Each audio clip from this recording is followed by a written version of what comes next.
लेकिन उस आत्मा को जानने के लिए गुरु भगवान की परम आवश्यकता होती है। उनके चरण बंद करने से ज्ञान की प्राप्ति होती है।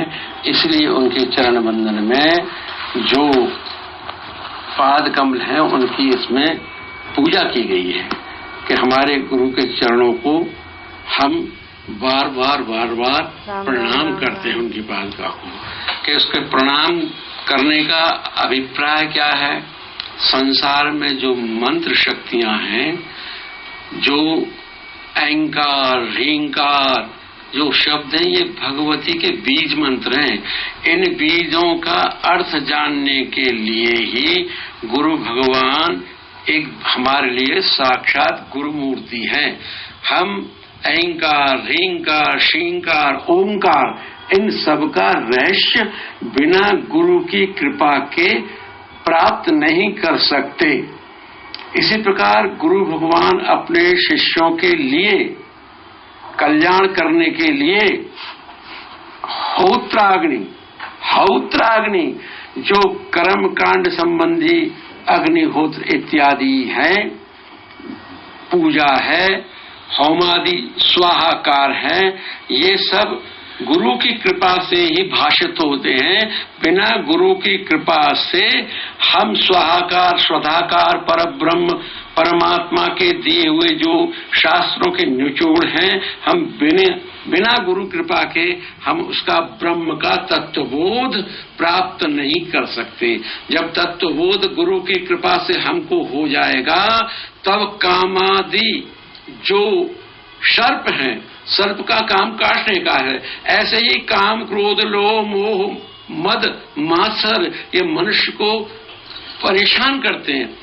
इसलिए उनको दूर करने के लिए भगवान जैसे विष्णु के गरुण से सर्प देख करके भाग जाते हैं, गरुण को देख करके, इसी प्रकार गुरु की कृपा होने पर कामादि जो सर्प हैं वो भाग जाते हैं और विवेक हमारे अंदर जागृत हो जाता है, वैराग्य प्राप्त हो जाता है।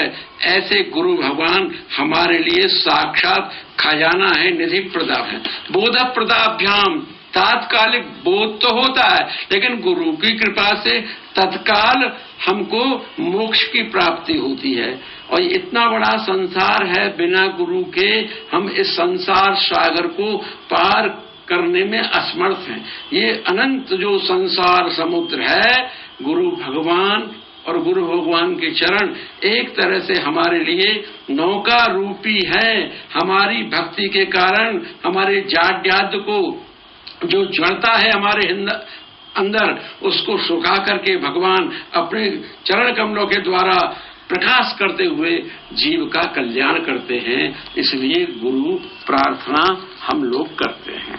जय हो। बहुत सुंदर। जय हो बाबा, आपकी सदा ही जय हो। गुरुदेव भगवान कृपा कीजिए, क्षमा कीजिए और रास्ता दिखाइए आगे बढ़ने के लिए, सही रास्ते पर चल सकें, आपके बताए मार्ग का अनुसरण कर सकें। जय हो बाबा नीम कटोरी महाराज की।